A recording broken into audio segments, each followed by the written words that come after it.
ini bagaimana Bapak mengidentifikasi kasus-kasus yang merupakan dilema etika atau rujukan moral selama memimpin Bapak?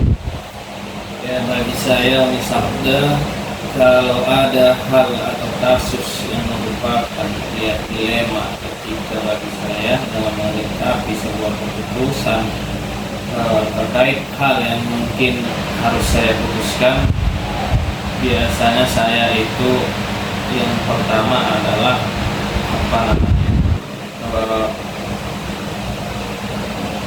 berpikir terlebih dahulu, diam diri sejenak, kemudian setelah itu saya berusaha untuk memikirkan bagaimana solusi feedback antara setiap permasalahan yang terjadi itu ketika saya mengambil sebuah keputusan. Lalu setelah itu saya coba untuk tanya, karena di sini saya punya wakil kesiswaan dan wakil kurikulum yang mereka ini langsung bersentuhan dengan guru-guru saya di sini, sehingga ketika keputusan itu saya rasa akan melibatkan kepada mereka, maka saya coba berdiskusi juga kepada mereka, dan setelah itu hasil dari itu akan saya pikirkan kembali.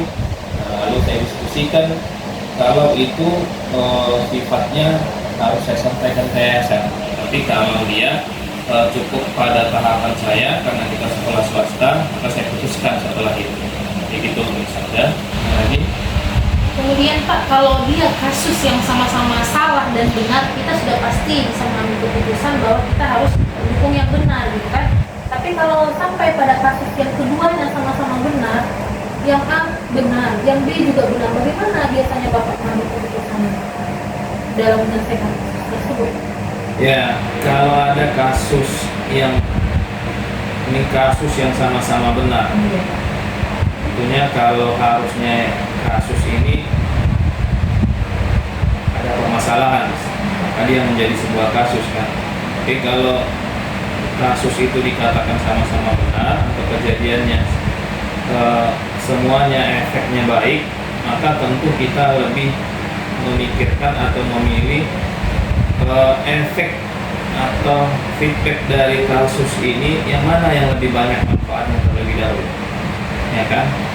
Baik itu dari sisi sekolah ataupun sisi gurunya, gitu kan. Sisi muridnya juga ya Pak? Iya, sisi muridnya juga, karena kan yang pertama tujuan pendidikan itu adalah tentang pengembangan diri sekolah itu dahulu, menyampingkan tentunya aspek-aspek hal yang akan menunjang perkembangan sekolah, yaitu dari aspek misalnya kegiatan-kegiatan eksternal. Jadi kalau dia lebih akan banyak manfaatnya ketika permasalahan yang satu yang lebih baik ini untuk dikenal, maka saya pilih. Biasanya Pak, langkah-langkah apa saja yang Bapak lakukan dalam menyelesaikan kasus-kasus sekolah Bapak? Kalau menyelesaikan kasus, biasanya saya itu mentelaah terlebih dahulu apa yang terjadi pada hari itu. Misal kejadiannya terjadi satu hari ini, kasus itu melibatkan siswa, kan, antar siswa atau antar guru. Jadi kita di sekolah ini sudah punya SOP semua. Kasus yang terjadi antar siswa, maka dia diselesaikan oleh dewan guru terlebih dahulu, terutama wali kelas ataupun yang bertugas di pada hari ini. Kemudian kasus tersebut ketika dia bisa diselesaikan di antara dewan guru, maka tidak perlu kasus itu dinaikkan kepada tingkatan yang selanjutnya. Tapi ketika kasus itu perlu mendapat perhatian, maka dewan guru wali kelas yang tiket akan mencoba membawa kasus tersebut kepada kesiswaan. Di sekolah kita ini ada kesiswaan yang dia memang berfokus untuk menyelesaikan setiap permasalahan yang terjadi kepada siswa. Nah, lalu jika tahapan tersebut sudah sampai kepada kesiswaan, kemudian kesiswaan akan memproses sejauh apa tingkat permasalahan tersebut, apakah dia perlu dilakukan pemanggilan orang tua atau cukup hanya kepada sebatas kesiswaan terlebih dahulu. Dan setiap kejadian ini tentu adalah runutan dari kejadian-kejadian lampau. Artinya tidak serta-merta siswa itu langsung diberikan surat peringatan, dipanggil orang tuanya, tidak. Tapi dilihat dulu kasus-kasus sebelumnya, apakah pernah ada pelanggaran yang terjadi di sekolah sehingga perlu dilakukan pembinaan lebih lanjut dengan memanggil orang tua. Jadi kalau tidak ada, maka cukup sebatas di kesiswaan. Itu misalnya. Seperti itu ya Pak, jadi ada tahapan-tahapannya ya? Ya, ya. Apakah Bapak rasa tahapan-tahapan ini efektif dalam menyelesaikan permasalahan? Ya, sejauh ini itu sudah berjalan dan itu efektif. Kadang ada orang tua dia tidak ingin juga sikit-sikit ada permasalahan langsung dilibatkan kepada mereka, dipanggil kepada mereka. Apalagi kalau permasalahan kecil yang seharusnya bisa lah pihak sekolah mencari penanganan yang terbaik sehingga orang tua bisa bekerja dengan baik tanpa harus terganggu waktu mereka bekerja. Tapi kalau untuk hal-hal yang besar mungkin harus dilibatkan orang tua, tidak boleh tidak. Nah, itu seperti itu. Kemudian dalam pengambilan keputusan-keputusan itu, apakah Bapak pernah mengalami tantangan, kendala, seperti apa gitu Bapak? Ya, tentu dalam pengambilan keputusan itu pernah ada permasalahan. Ya. Namanya kita menghadapi manusia ini. Ada anak yang bermasalah dengan anak yang satu, kan gitu. Ketika kita panggil orang tuanya, bisa jadi orang tua yang satu ini karena anaknya merasa terzolimi, dia tidak terima. Nah, tentu tak jarang juga ada perdebatan gitu kan. Tapi saya selaku pimpinan tentu bersifat netral lah di sini, mencari solusi yang terbaik tentunya dari setiap permasalahan itu. Tidak mungkin kita membiarkan begitu hal itu terjadi, diam saja, tidak. Itu kita harus melerai dan menenangkan orang tua bahwa setiap permasalahan yang terjadi kepada anak ini pasti ada solusinya, dan orang tua juga harus memahami bahwa anak-anak ini ya namanya anak-anak kan gitu, hari ini berantem nanti sebentar lagi berteman, kan kira-kira seperti itu. Jadi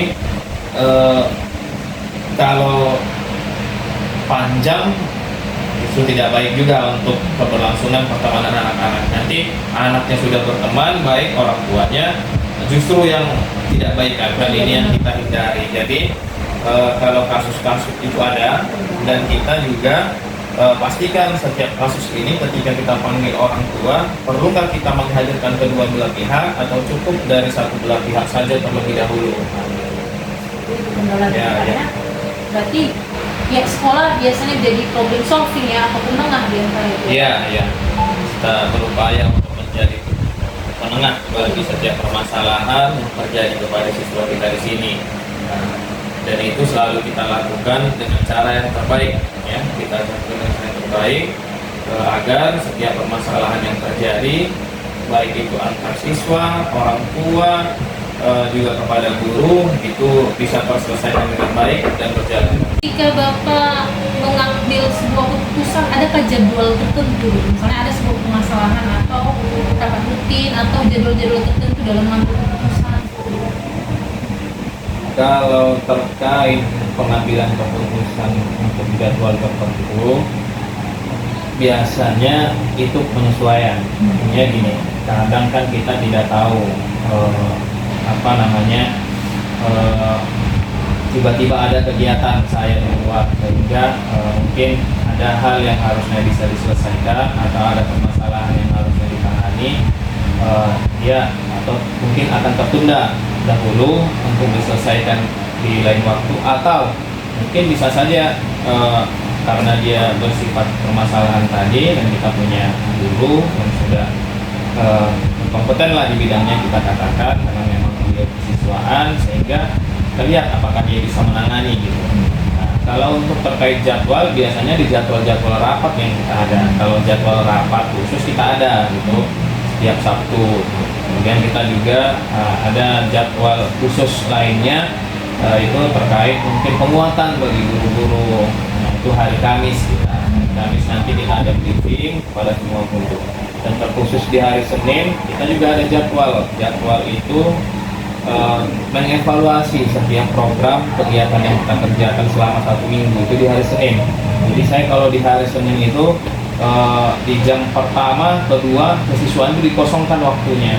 Di situ kita untuk briefing, mengevaluasi bagaimana program-program kegiatan serta pembelajaran yang berlangsung 1 minggu itu. Nanti setelah itu untuk penyampaian kepada teman-teman, kawan-kawan guru, mungkin kalau dia sifatnya hanya sebatas informasi, tidak perlu harus mengumpulkan, maka kita bisa informasikan lewat pesan WA sekolah. Kita punya WA sekolah, di situ kita informasikan. Tapi kalau dia memang urgent, kita mungkin akan mengambil waktu-waktu tertentu.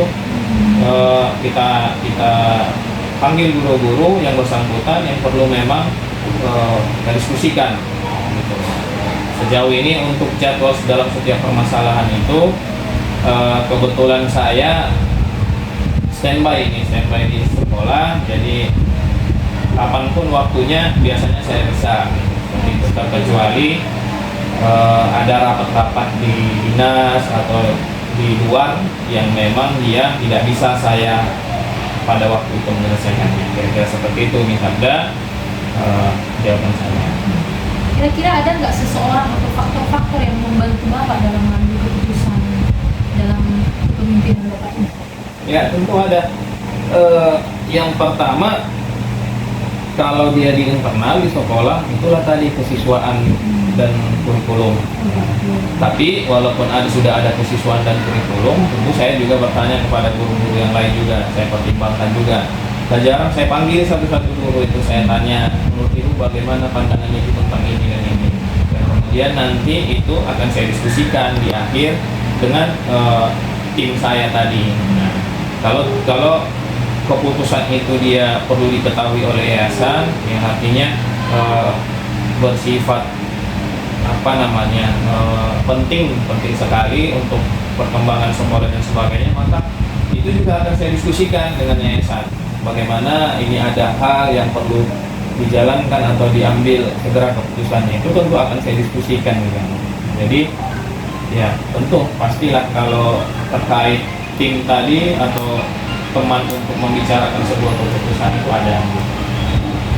Kemudian setelah kita lama berbincang-bincang ya Pak tentang dilema pengambilan keputusan, ada tidak pembelajaran yang bisa Bapak dapatkan dari hasil pembicaraan kita ini, bahwa ternyata dalam mengambil keputusan seorang pemimpin itu seperti apa gitu? Ada tidak pembelajaran yang dapat Bapak ambil? Iya, ada tentu. Ya, namanya seorang pemimpin kan gitu. Ketika ada sebuah permasalahan, tidak boleh dia langsung A, B, C dan gitu dalam menyelesaikan permasalahan. Tapi kalau saya pribadi itu saya lebih kepada saya tenangkan dulu diri saya, kemudian saya pikirkan permasalahan yang ada itu, diam sejenak, lalu saya coba berpikir dengan tenang ya Pak? Ya, dengan tenang. Kemudian nanti kalau itu perlu saya diskusi dengan yang lain, maka saya diskusikan gitu. Jadi ya harusnya sudah setiap pemimpin seperti itu, tidak boleh dia apalagi marah-marah itu. Saya sangat menghindari yang namanya memarahi guru dan sebagainya. Artinya setiap baik permasalahan besar maupun hal-hal kecil yang terjadi, biasanya saya di sini itu saya panggil guru semaksimal mungkin. Saya walaupun sedang dalam menahan marah misalnya, itu saya tetap berusaha menyampaikan dengan baik kepada guru saya. Jangan sampai saya melukai hati mereka dengan ucapan yang kasar gitu.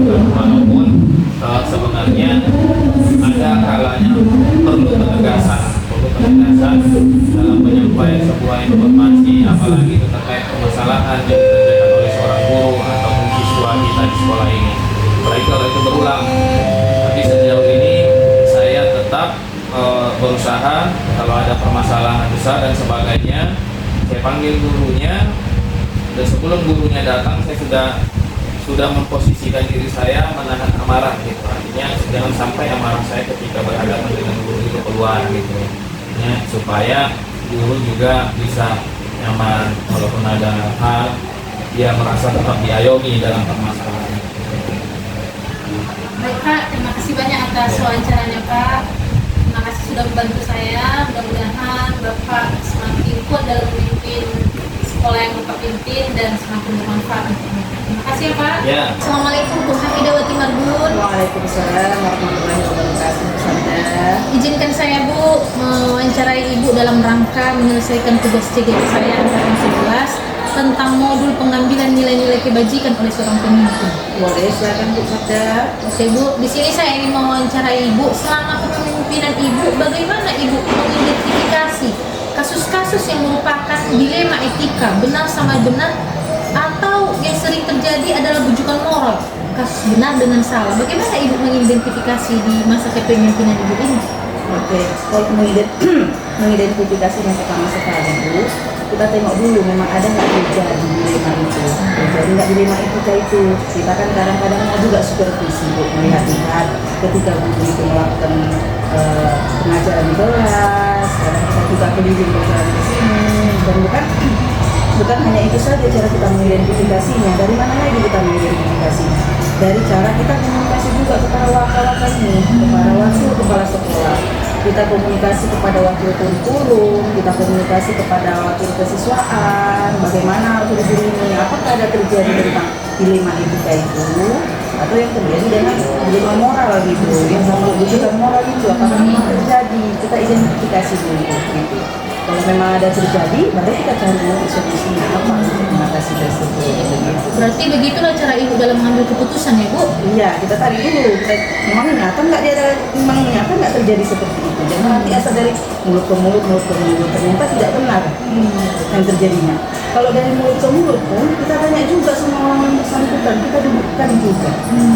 Gitu, kita dudukkan juga. Memang betul nggak dari mulut ke mulut ini? Memang betul nggak kejadian? Memang kadang kita supervisi, kadang kan juga dari pagi sampai akhir juga kita supervisinya di dalam kelas itu gitu kan. Kadang-kadang kita juga di sini hanya beberapa jam, di kelas yang lain hanya beberapa jam. Dan ketika kita supervisi tidak terjadi itu. Tetapi ketika ternyata di luar ada terucapkan dari mulut ke mulut terjadi di etika itu, atau bujukan moral itu ternyata. Kan gitu bukan? Jadi bagaimana cara kita? Ya kita panggil lah orang yang bersangkutan dari mulut siapa itu yang keluar, kita panggil, lalu habisnya itu kita dudukkan bersama. Berarti langkah-langkahnya itu ada ya Bu, tahapan-tahapan Ibu dalam mengambil keputusan itu, pertama dari diselesaikan wali kelas dulu, kemudian kesiswaan atau bidang kurikulum, mungkin kalau tidak bisa diselesaikan baru ke Ibu seperti itu. Seperti itu ya, iya betul. Harus pembatasan dulu. Kalau memang masalah yang kecil-kecil yang masih bisa diselesaikan di dalam kelas, ya selesaikan oleh wali kelas yang terlebih dahulu. Kalau udah nggak sanggup lagi diselesaikan contohnya di dalam kelas, komunikasi kalau memang dia bagian siswa ada masalahnya, bagaimana? Komunikasi ke siswa. Kalau masalah pelajaran yang bermasalahnya terjadi seperti itu, komunikasi ke wakil kurikulum. Tidak ada lagi solusi yang lain, komunikasi kepada kepala sekolah. Kita cari solusi. Selama kepemimpinan Ibu, apa yang menurut Ibu yang paling efektif dalam mengambil keputusan itu apa? Sehingga masalah itu terselesaikan. Apa cara yang paling efektif menurut Ibu dalam mengambil keputusan? Mengambil keputusan, contohnya kan ini sudah terjadi, itulah istilahnya kan bukan? Sudah terjadi, jadi keputusan mengambil keputusan yang kita sekarang. Apa cara efektif mengambil keputusan tersebut? Itu masuk keputusan kan? Jadi kalau seandainya sudah terjadi ternyata dilema etika ini, mengambil keputusannya bagaimana gitu kan? Udah komunikasi, udah terjadi, kita harus sampaikan ke kepala sekolah, dan ternyata sudah terjadi, sudah ini. Jadi kita pandang dulu, masalah ini memang masalah yang penting enggak atau bagaimana? Biasanya kan kalau dilema etika dia kan masih bisa lagi kita, maksudnya masih bisa lagi kita ini kan, masih kita bisa kita bantu lah, maksudnya masih bisa kita ini. Kalau bujukan moral ini yang agak fatal kan gitu kan, ada pelanggaran namanya. Jadi cara efektifnya kira-kira seperti apa? Cara efektifnya kita cari solusinya, contohnya untuk kasusnya lah kan kita, untuk kasusnya yang terjadi dilema etika ini contohnya adalah yang seperti terjadi sekarang di sekolah kita lah. Sekolah kita ini adalah contohnya dia guru di kelas itu. Dia guru di kelas itu ternyata dia mengajar les di luar. Contohnya adalah berita-berita. Anak yang diajarkannya itu adalah mendapat nilai bagus karena memang ketika les itu dia berikan jawabannya seluruhnya. Bocorkan bocorkan gitu kan. Itu kan terjadi dilema kan gitu. Kalau bocorkan itu kan melanggar etika namanya kan, udah melanggar etika, udah melanggar etika. Kita tanyakan kenapa bisa seperti itu ya, begitu kan, ternyata kenapa dia bisa mengajar les dengan anak dia sendiri, kan gitu. Itu kan sebenarnya kan kalau kita mengajar les anak kita sendiri kan akhirnya kita terjadi seperti itu, pelanggaran etika itu sebenarnya yang kita takutkan. Kenapa bisa? Ternyata dia cerita dia memang membutuhkan sekali uang, membutuhkan uang untuk perekonomiannya.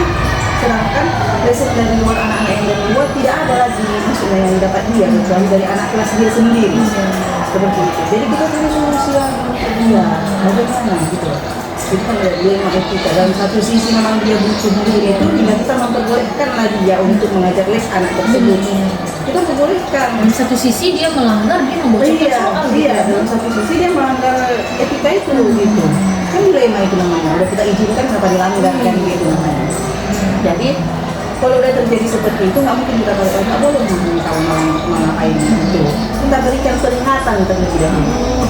Iya, peringatan yang terlebih dahulu itu adalah peringatan pertama kita jelaskan tidak boleh membocorkan. Tidak boleh membocorkan. Peringatan pertama. Jika ketahuan lagi kita berikan peringatan yang kedua sampai peringatan ketiga. Kalau udah peringatan ketiga ini dilanggar lagi, maka dengan terpaksa kita memang harus menyuruh dia tidak boleh mengambil les dengan anak kelas itu sendiri. Jadi itu ya Seperti itu. ya. Iya. Jadi menurut Ibu dalam pengambilan keputusan yang berdilema ini kadang Ibu menemukan kendala tidak dalam memutuskan sesuatu? Ada nggak kendala atau hal-hal yang menghambat Ibu untuk tegas, untuk bersikap? Ya ini dilema, tapi kita harus berpihak kepada kebenaran, kita harus berpihak kepada yang paling baik, solusi yang paling baik. Ada nggak kendala-kendalanya? Pastilah ada kendala-kendalanya yang akan secara kan kalau kita masukkan ke dalam diri kita, apalagi itu dilema, pasti kan kita memikirkan juga, aduh kalau seandainya seperti ini pasti kan akan terjadi seperti hal yang tidak kita inginkan juga bagi dia begitu kan kendalanya seperti itu kan.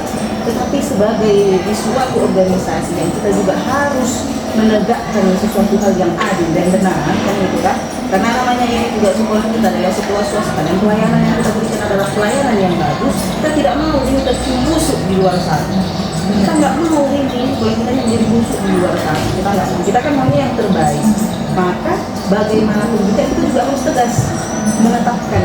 Jadi kendalanya ketika menegakkan ketegasan itu ya? Iya, kendalanya ketika menegakkan ketegasan itu kendalanya kadang dari diri sendiri kita. Dari diri sendiri, karena kan memang nah, kalau kita tegas sama yang kepala sekolah karena kan benci oleh orang lain. Nyatanya itu wajar-wajar guru-guru itu ketika kita memberikan ketegasan kepada guru-guru itu tidak suka, malah membenci kita gitu. Malah menunjukkan ke apa tuh, menunjukkan sikap yang tidak baik jadinya kita gitu, jadi membuat kita. Tapi itu harus kita tegakkan, itu akan tantangan itu. Kemudian Bu, dalam masa kepemimpinan Ibu ini kan tentulah banyak kendala-kendala, masalah-masalah itu. Ibu punya jadwal khusus tidak dalam menentukan sebuah keputusan? Misalnya pada hari sekian saya harus menentukan keputusan ini. Ada nggak jadwal-jadwal khusus Ibu dalam memutuskan sesuatu hal, membuat sesuatu hal? Ada tidak? Kadang-kadang memang ada saya buat jadwal. Contohnya memang saya tidak bisa memutuskan pada hari itu, saya juga harus berpikir bagaimana cara memutuskan sesuatu hari itu, saya membuatkan jadwal. Mengambil keputusan sebagai Ibu seorang pemimpin, ada tidak hikmah yang dapat Ibu ambil? Misalnya ketika kita menjadi seorang pemimpin, banyak sekali dilema etika yang Ibu hadapi, mau Ibu putuskan. Ada nggak pembelajaran yang dapat Ibu ambil? Iya, pembelajaran yang saya dapatkan di situ pasti ada. Maksudnya ada karena sesuatu hal yang terjadi itu kayak dilema yang terjadi itu, karena itu adalah sesuatu hal yang tiba-tiba muncul permasalahan yang seperti itu. Jadi kita hikmah yang adanya itu membuat kita menjadi seorang yang bijaksana dalam memutuskan sesuatu hal. Apalagi kita seorang pemimpin harus memiliki kebijaksanaan dan ketegasan. Jadi kita adalah yang saya dapatkan di situ adalah jadi kita ada belajar terus jadinya, belajar terus, ada keinginan kita belajar terus ketika terjadi sesuatu hal, belajar terus kepada orang yang sudah lama memimpin sebuah sekolah, bagaimana belajar juga terus kepada yayasan, bagaimana harus mengambil langkah dan di dalam memutuskan sesuatu hal tersebut. Banyak hikmahnya. Banyak hikmahnya pasti. Oke Bu, terima kasih Bu atas wawancaranya. Terima kasih sudah berpartisipasi dalam tugas saya. Assalamualaikum. Sama-sama Bu Sabda.